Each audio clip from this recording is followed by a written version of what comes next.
দাঁড়াও সুন্দর, নাস্তিকেরা তোমায় মানে না। নারী, দীর্ঘইকারের মতো তুমি চুল মেলে বিপ্লবের শত্রু হয়ে আছো। এমনকি অদৃশ্য তুমি বহু চোখে। কত লোক তোমার নামই শোনেনি।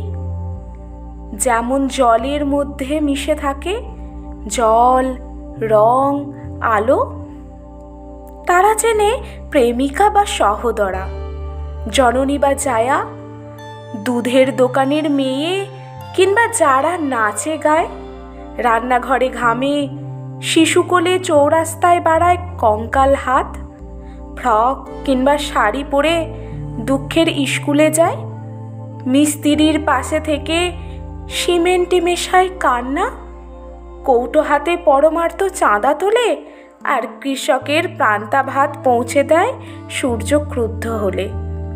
শিয়রের কাছে রেখে উপন্যাস দুপুরে ঘুমোয়। এরা সব ঠিকঠাক আছে।